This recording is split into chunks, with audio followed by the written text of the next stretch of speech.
What's up, Go enthusiasts? Tonight is game 3 of the Jinseo versus KataGo show match. They've been playing 2-stone handicap games with no Komi, or 0.5 Komi to KataGo to be precise. Game 1 was tough for Jinseo. KataGo fought really hard, and it surprised him in the opening. So, it's really tough to surprise to survive when KataGo surprises you. Game 2 was very much more exciting. So let's take a look at what happened in Game 2.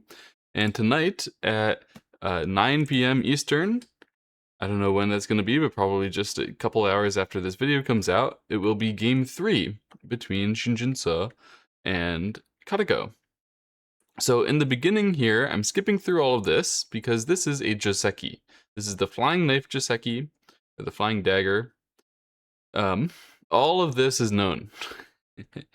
And that is really unfortunate for KataGo. So this is, from Jinseo's perspective, a fantastic opening. Because KataGo thought, this is a really complicated fight. I'm going to trick my opponent who isn't as good, and I'm going to catch up from 2 stones. But little did it know, Jinseo looked up all the answers with KataGo years ago. And he knew how to do all of this. He knew how to evade, or survive at least, all the traps, all the other things that could have possibly happened. And he is on move 54 without having made a single mistake yet in the entire game. This is the most basic flying knife variation. It's the most popular flying knife variation. And it's one where the corner is Seki. So both of these groups are alive in the corner. They can't kill each other. And the outside influences, black's is towards the right, the white is towards the bottom side, are really strong. So this whole bottom right corner of the board is pretty much unfightable. That it's a huge win for Jinseo. In handicap games, it's not just that you're playing against your opponent, you're playing against time. You're playing against the remaining space in the board. And so by eliminating that bottom right corner of the board, Jinseo only has to figure out how to fight in all the other areas of the board without losing too many points, and he can stay ahead for the rest of the game. So this is an excellent start for Jinseo. It's something he'll try to copy tonight if he can. We'll see whether KataGo is going to surprise in the opening again, like it did in Game 1. And yeah, so now he has to figure out how to continue to play to kill off the other parts of the board. We're trying to eliminate space as quickly as possible and as lossless as possible. It's Jinseo is playing as much against the board as he is against KataGo. So when KataGo tries to invade his area, he plays 2 space high on the top side. This is actually just objectively the right thing to do as well, where KataGo is trying to reduce the right side. That gives black an attack against those white stones on the right, but he shouldn't take that attack and try to kill KataGo because that wouldn't work. He wouldn't get any value. So the best thing he can do is figure out where he can get value. The closest area is the top side. If he can make that really large, because this stone is weak, that would be an enormous benefit. That would be great. So KataGo is going to defend and reduce and try to build up the bottom side here. And Jinseo is playing as stably as possible. He could have taken this moment. If it were a human game, he probably would have chosen to cap. This looks really scary for white, but white is KataGo. White will be able to deal with it. And that would encourage a fight. That's exactly what Jinseo does not want. So instead, he just backs off, tries to play as stable as he can, and KataGo is going to have to spend some moves to defend this at some point. So starts now. And black is going to go to the upper left. So this whole game, the design is, how do I eliminate the rest of the space? I don't want to have to fight KataGo in each of the other 3 corners and the sides and the center. If I can just make all of these areas relatively decided, relatively thick, then it'll be good for black. Black is going to carry through the initial advantage, which is about 18 points, what you get in a 2-stone no-komi game. So black plays here, and it's really good. It eliminates a lot of the side as a potential territory, assuming that white really can't go in here, because if white does invade, then that naturally is going to cause black to get more power. If, for whatever reason, white does go in here, then black will be getting a lot of influence towards these 3 stones, potentially being able to surround them and really make a very strong attack. So when you play against KataGo, you don't have to actually go on those kinds of attacks, usually that's going to be a bad idea. But you do have to threaten that the attacks would be high value for you. And KataGo can't really go into them because KataGo does not want to lose value. You know, if KataGo makes a 3-point error in a strategic play and you catch it, KataGo will lose the game on the spot, right? So KataGo is scared. It's not going to go and invade that at least right away. And that gives black timing to go and reduce more areas. White exchanges this forcing moves and plays the cover on the 1-stone. If this had been a human game, Shin Jinseo would almost assuredly have extended up, and then white could play over here or maybe jump, and black can definitely save these 2 stones. But in this game, you'd have to take care of those 3 stones forever, and then every move you play in the center is meaningful to the 3 stones on the left side, the 3 stones on the right side, and everything is confusing. There's so many weak groups, so many weaknesses. You would get outplayed because the game would be very long. And instead, when Shin Jinseo plays, as he does in the game, just 2 space, and then after KataGo makes a peep that black has to answer and KataGo fixes, now the upper left corner is pretty much resolved. Black doesn't have to contest that. And the bottom left corner is also pretty much resolved. Black is even going to thicken that and make it so that that can't be contested. So the game has shrunk. Not only can we not win anything or lose anything in the bottom right corner, but also in the upper left corner. If white gets all the territory there, that's just to be expected. It's normal, it's good. And in the bottom left corner, black should get all the territory there. So nothing can be fought over in an entire additional side of the board, it seems like. That's really, really, really good news for black. So this opening is going fantastically, and then KataGo invaded here. This is what Shin Jinseo was hoping to intimidate or bluff KataGo out of doing. This is the whole point of playing those earlier moves, is that this should strategically not be very good. It should be very risky. But KataGo does it anyway. And Shin Jinseo said in his interview after the game, this is when the game started. Because there's no choice here. Shin Jinseo tries his best to play as territorially as possible, blocking the corner territory. But KataGo nonetheless slides under and steals all of the territory on the top side. This is a large gain for white, where white is taking all the top side. And this was basically forced because, I mean, Shin Jinseo could have considered to do some aggressive stuff like this, but KataGo would have had great counter resources like so. And for example, if black tries to save that 1 stone, then this move is sente, and then these cutting stones are netted, in this variation. So you can see black is failing here. And if you can't attack it like that, then you gotta connect, right? There's no clean way to do this. I think objectively, for black to not have lost value here, maybe he needed to play the block immediately and then fight this extremely confusing fight where we have weaknesses, they have weaknesses here. If you could be the stronger player and show that your investments into attack would actually pay off, you could do it like that. Shin Jinseo isn't going to play it that way, and so instead he gives KataGo the benefit in the form of territory on the top side. So he loses his territory here, and he gets the thickness towards those 3 stones, but KataGo called Shin Jinseo's bluff, and it was indeed a bluff that the 3 stones would become severely attacked if he got this wall. Once he gets the wall, he only wants to turn back here. This helps to defend it and to gain the territory a little bit in the top side. If he had tried to play more aggressive, then maybe he could have found the absolute optimal way and been a point or 2 more efficient. But it's far better for him strategically for the game to be passive and for him to be a point or 2 less. So when white plays this Tiger's Mouth, the counter peep first was well timed by Shin Jinseo, and then he just fixes to make sure he really can't suffer any problems. And we have the same kind of situation in the upper right now as we have in the upper left and the bottom left and even the bottom right. All of these areas, every single corner is done. They're all finished. He doesn't have to fight in any of those areas anymore. So I think at this point Shin Jinseo is feeling very confident, even though it's clear that white gained a lot with this invasion sequence. Basically, white still has sente, got thicker on the right side, and took the territory on the top side. And so when white blocks here, then I mean, this fight is just an objective and obvious win for white. But black is still fine. And I think when he plays this 1 space jump, you can see his confidence. You can see Shin Jinseo is actually thinking, okay, every single corner, I don't have to fight in it anymore. So as long as I'm just stable and calm and I don't do anything completely stupid. How can I lose? Shin Jinseo is still up by more than 10 points at this stage of the game. And white just has to play a territory game. This is preventing the clamp of black on the bottom side and the territory that black can reduce. And black plays the territory game too. This cut is unplayable for white. White can only back off. So every time that you play against a stronger player, you do need to threaten to be able to fight, or else they will just bully you.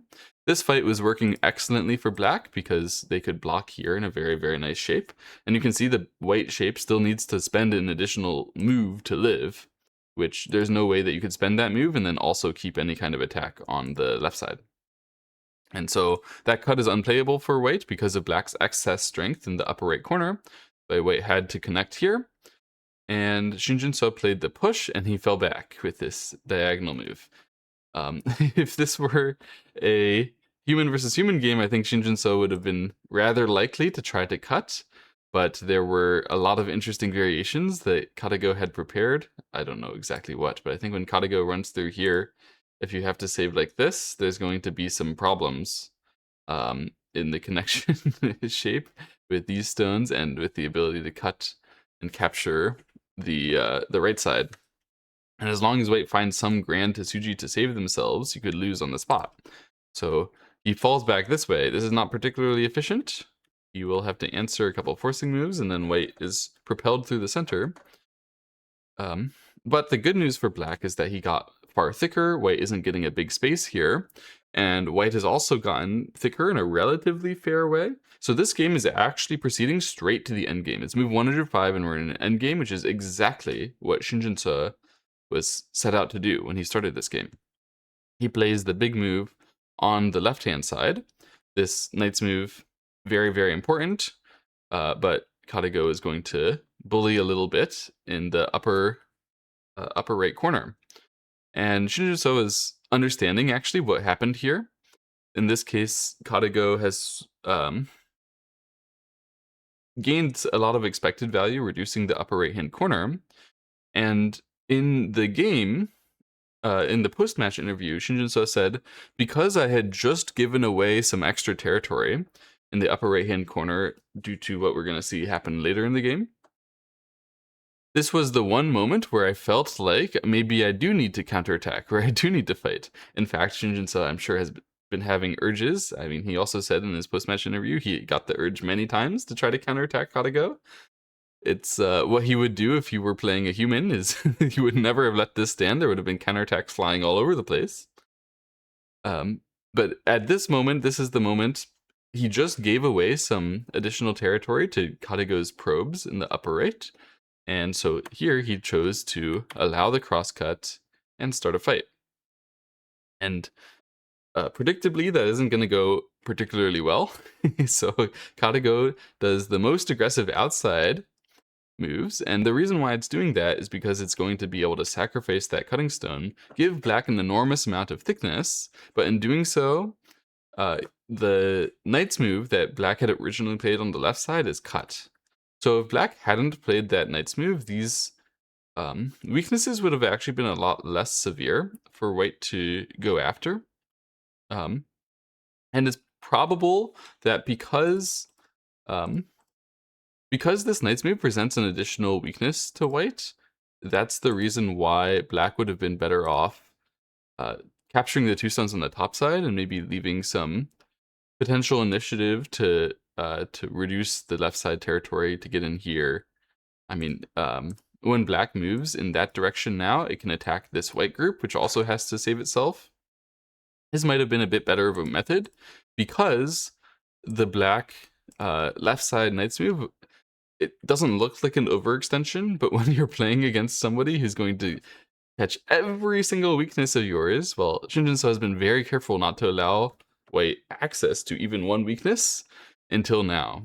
And at this moment, when white does get access to that one weakness, it finds a wonderful way to trade. Black gets really thick, but in an area of the board where not much can actually happen anyway. And this is the sequence I was talking about, which Shin Jinseo had seen. And this is all planned that was going to happen. And even the future Sente moves here, these were all planned that they're going to happen. Black captures, trying to get white to fight the ko, but white actually does not continue. If I would have continued in the upper right, then it would have looked like this, and black needs to spend another move eventually to answer here, or else the capture race will be difficult, will be annoying. This way, black is alive in the upper right corner, the white stones are dead, so that's all good, but the good news for white is that white got to reduce the black territory a little bit just by doing the cut and saving the cutting stone. That propelled white into the black territory, and the fact that black may need to even continue to capture those stones in the endgame allows white to potentially reduce the black territory even a little bit more on the top side if they can save those 3 stones on the top. So that's why white immediately starts to save the 3 stones. It becomes really big in this variation, and black plays here. This peep was really nice, very, very well timed by Jinseo.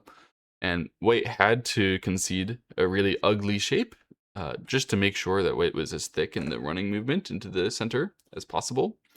And given that ugly shape, now the main weakness that KataGo sports is the whole group's surroundedness. Whether that whole group on the right side is going to be out and get 2 eyes or not is the biggest debate of the game. Black plays this Hane on the left side. So the point what Jinseo is doing is he's trying to organize a way to lean on the left, reduce this left side territory of white, and at the same time, hopefully, white is going to have to concede that this group needs to run in inefficient ways. So if white has to run that way or that way and cower, those directions don't have any potential territory. So by pushing white into those directions, black hopes to just simply occupy this space. Maybe he can get some points, but mostly he wants to occupy that space, occupy this space, reduce the center of the board, and clean the game. At this moment, Jinseo still leads by, I think about 8 points. He had given away a few points in the trading on the left side, the fighting on the left side, and to set up the whole board to be as dead, as playable as it is. I think that this move, Jinseo probably regrets a little bit, and it could have been here. Maybe this way, white doesn't have the same type of difficult move to play against, which KataGo found in the game, where KataGo played Knight's move.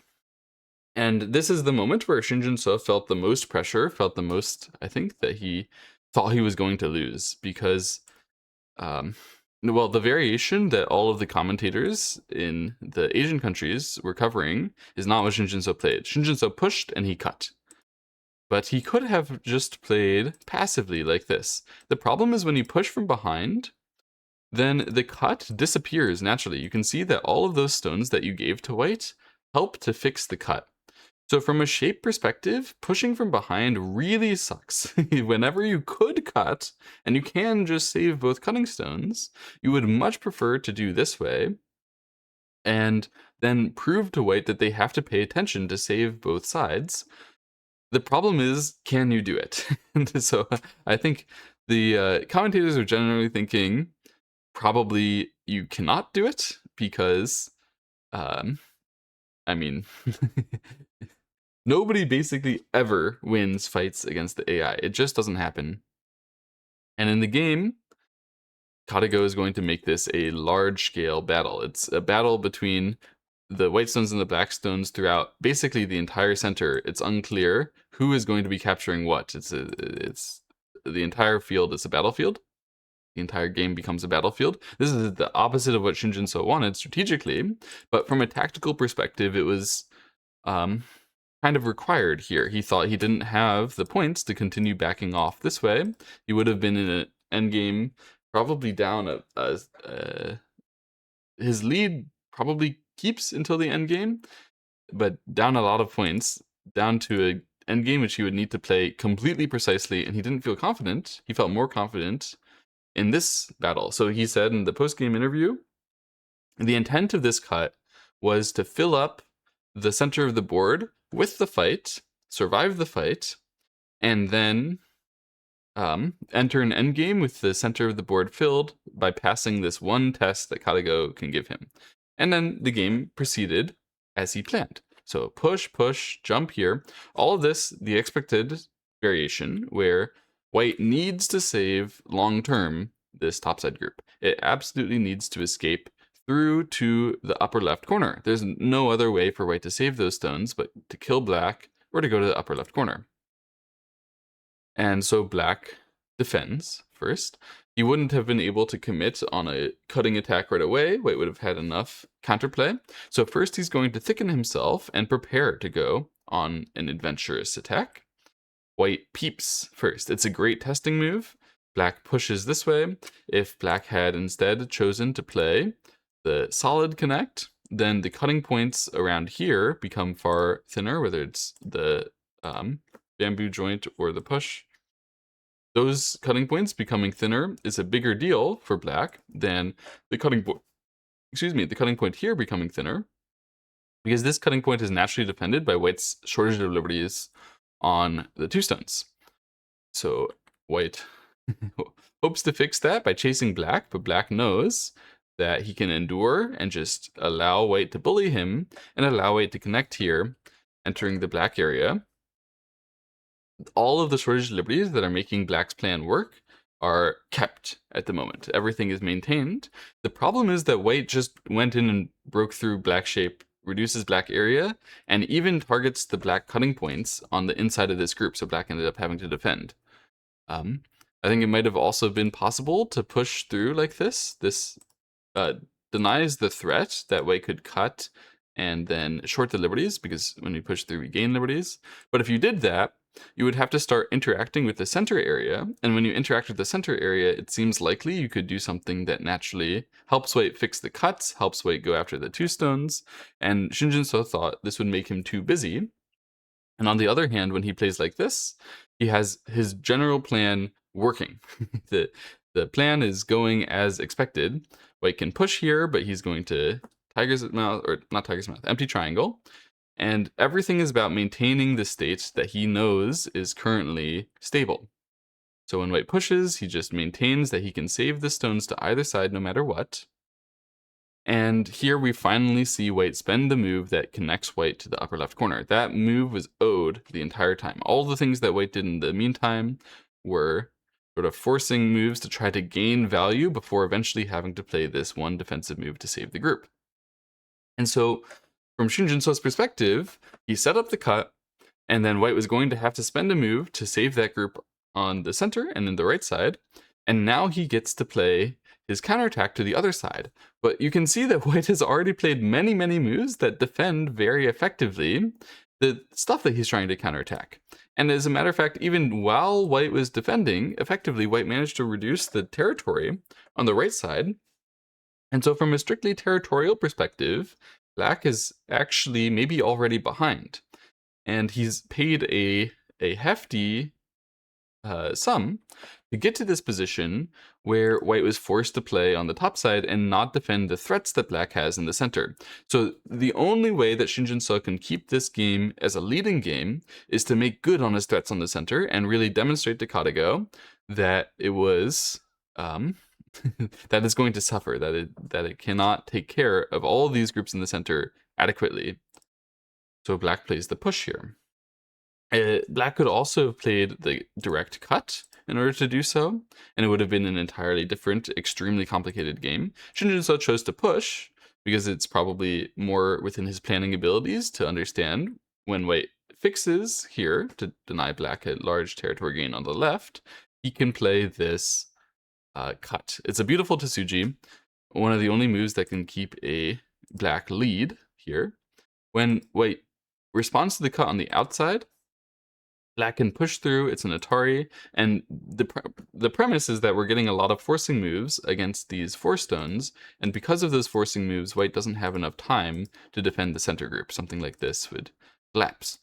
And so white has to just capture, which allows black to play the Atari in the future, reducing all the white area and linking up. But if he did that right away, black would give white a chance to defend in the center, and maybe if white can get away with it, save all of the stones in the center, then white would be able to keep the territory lead. So Shin Jinseo knows this is the moment. He has to play very energetically, and he plays the peep. The premise is, I'm going to surround your topside group. or I'm going to cut your topside group, and I'm going to capture one side or the other. Either of which, if it comes as a pure territory gain, is going to be enough for black to be leading the game. And so KataGo had many ways to potentially respond here. In the game, it chose to attach first. Jinseo said in the interview he thought this move was just a defensive move, but then once KataGo attached here, everything went dark. At least that's the translation that I got. I don't know. I don't speak Korean fluently. I don't know what exactly he said, but everything went dark is the way that I would describe it if this happened to me. Where, okay, you attach the first time, that's fine. You're still going to defend yourself, and then you attach this time. It's like, what? You allow me to split your shape, and it seems like my attack is just building to either side. What could possibly be your counterplay? Well, KataGo played push, and Jinseo said, like, I can try to connect back, and KataGo played the punch here. And so Jinseo spent a long time. He was probably a bit shaken by this. This is KataGo's final attempt to spin the game around. He played the Hane, KataGo played the connect here, and he played the connect here. This is a necessary move to save these 6 stones on the right side, and the reason why it's so strong, the reason why KataGo couldn't survive this variation, why Jinseo is going to win in the end, is that it creates the threat on the top side at the same time as it saves these 6 stones. And so KataGo needs to not only defend the bottom side, survive without losing much territory, but to attempt to survive without losing much territory on the bottom side in Sente. It's too much to ask. There's no way that KataGo has enough time to do that, even if it's KataGo. It plays these forcing moves, which are just moves that mean that KataGo believes its winning chances are so low that they could potentially be better with the same position down a co-threat. It can't differentiate between the 2 judgments of the positions because it believes the 2 positions are both equally completely dead lost. And so when it plays this cut, it has no actual hope. Jinseo exchanges the good moves on the top side to reduce extra territory for free. You can see KataGo continuing to be incapable of judging its position to have any potential left whatsoever. And it plays this Atari. If it had answered directly here, then Jinseo would have been able to squeeze like this, and then to Atari, like so. And there's no way for white to survive if it extends like this, then black can simply capture and come back to capture here.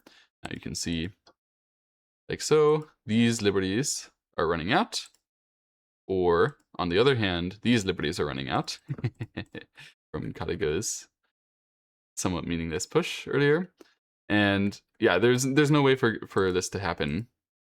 No matter what, white needs to defend these topside weaknesses, and when white does that, then black would be able to defend in the center as well.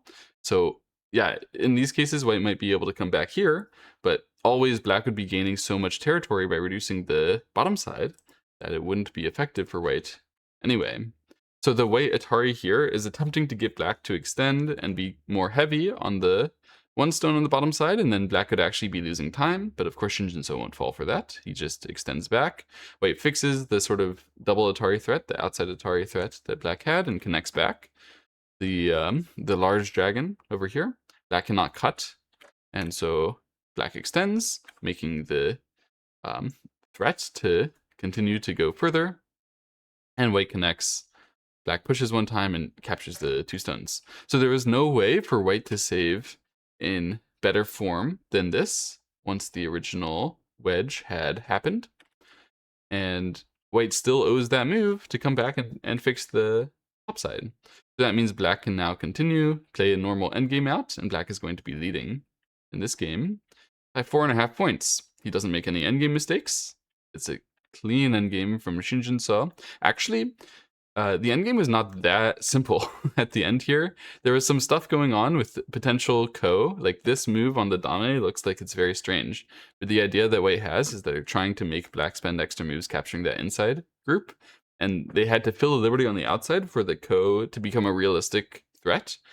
Fortunately, Jinseo is never going to let a ko like that happen and to throw a game like this. He had an hour and a half on his clock when eventually they went to counting, and Jinseo won by 4.5 points from the original 18. Yeah, this is probably maybe the biggest win in human history against a strong AI on 2 stones, like a modern strong AI. 4.5 points is unheard of. But the reason why it happened, actually, is that in this middle game fighting, which is very complicated, right? This is typically the moment where KataGo is going to find a counterstrike. Yes, Shin Jinseo's idea is wonderful and very, very strong. And it's really, really hard to resist. And what KataGo did was a brilliant way to shake the board and try to actually win. So I think what KataGo did is rather cynical. It's throwing stones into the fight, making sure black has to defend in all sorts of different ways. Black could have, if they defended like this, been leading by maybe only 2.5 points or so in the best variation. There are a lot of confusing things that are happening, but the main premise for black is that they would have to spend a move, saving the Atari.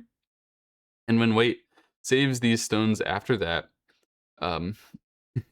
yeah, the game gets really complicated. Actually, white might not have even cut to do that, but it fills the liberty of these stones. And when white generally uses that, these stones can get caught. So you can see, for example, in this variation, if I exchange the connect here first for you not taking my liberty on the outside, then at this point, these 5 stones are just caught. I can fill your liberty with a weird empty triangle. And there's no way, I believe, for black to save these stones. Before, black could have relied on this jump, but because I connected here, then I can fix that, and black is just dead. So I think right away, maybe the best option, this is according to me, my analysis, not KataGo's analysis. If black played here, I think white could have played like this, and then black would basically just be consigned to giving up the 6 stones in order to score the victory on the bottom side as best as he can. And honestly, I don't know what exact order that would go in. Maybe white would connect here first to try to make the make black answer and then play the wedge. I don't know. There were some funny things happening, and after the game, some people with very strong computers did some analysis, and they came to conclusions like that KataGo with 45 million playouts would have chosen to play the Atari here, rather than the push on the left side. And I don't know what exactly the setting of the handicap aggressiveness was of KataGo, either in the game or of the person who ran it on their home computer, or like there are many settings, the most important of which in a handicap game is playout doubling advantage, which is abbreviated as PDA. And that tells KataGo how many more playouts it has than its opponent KataGo.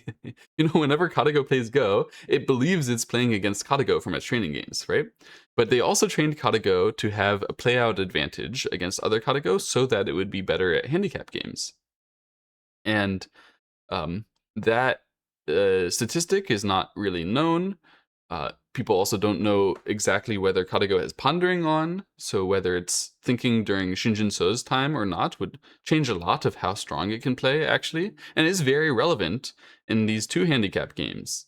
So some people were saying because KataGo is playing, not the best move, then maybe this isn't the best game, but KataGo could very well be doing a block like this, not because it's the best move according to the KataGos that aren't good at handicap games, because it's to play a handicap game. Like, to block on the outside here is harder, it's scarier for Shin Jinseo to play against. If KataGo would have instead played the Atari here, the 45 million playouts analysis has KataGo is losing by 2.5 points, and has a 0.6% chance of winning the game, or something like that. 0.6% win rate. That's really, really low, right? So it's possible that it believed that this way was just more complicated, and this shakes the board really hard. I think it is more complicated, and it is more difficult, and it's really, really impressive that Shin Jinseo in the game found the Hana here, which is the best move, the absolute blue move. It's so restrained, it's aiming at playing the wedge here, even after white gets the Sente move of the connect. So white still goes for the Sente move connecting here, still tries to fix that Aji the same way, and still this wedge was effective enough for Shin Jinseo to carry through no matter what. No matter what KataGo had done, there was a way for Shin Jinseo to trade away to get his territory back and to get a lead going into the end game, which is going to be a couple points. There was never a chance for KataGo to be losing by less than 2.5 points or so. And yeah, maybe it would have been better for KataGo to play the supposed best moves that brings it to its 2.5 point loss, but I don't know. This is always going to happen with AI, especially a publicly available AI game, AI match, because KataGo, it's not even deterministic. Even if you run it on the same position with the same settings, it has a little bit of randomness that means it will potentially be able to pick a different move. That's very rare, I think, in the later stages of the game. It does happen in earlier stages of the game. And there's some of that randomness, which is even another variable that you can adjust. You can tell KataGo, hey, how random do I want you to play? I want you to play more surprising moves than normal. So Shin Jinseo commented in his post-match interview that he felt that in match 1, KataGo played many surprising moves, and he had actually done a little research and trained a little bit after game 1 that he hoped to prepare him in case KataGo did some crazy stuff again. and then in game 2, KataGo just came out and did all the standard stuff, all the most normal stuff. I don't think some people are saying this is like match fixing. This was designed for Shin Jinseo to win. It was rigged. I don't think it's match fixing, and it wouldn't be match fixing even if you did adjust the KataGo like settings in order to make it easier for Shin Jinseo to win. It's still KataGo, and beating KataGo on 1.5 stones on like one playout is not even easy. It's definitely not one playout. They're running 4 30-90. Anyway, this is a silly controversy, but it is true that KataGo didn't put in maybe the absolute most resistance. And it is also true that we've basically never seen a human win a fight. This has never happened before in a 2 stones no komi game, that the human crosscuts, starts a fight, and then wins. And wins big by 4.5 points. It's really impressive by Shin Jinseo. Even if KataGo were to be like nerfed, you might say, the accusations are only that it was nerfed to at max like 1,000 playouts or so, which is still an enormous amount and enough to beat almost any human ever. Anyway, it's just sort of interesting. I don't think I really believe that it was nerfed at all. I think some of the claims by the by these people are like it was nerfed mid-game, which I think is ludicrous. There's no way that KataGo settings were changed during the game.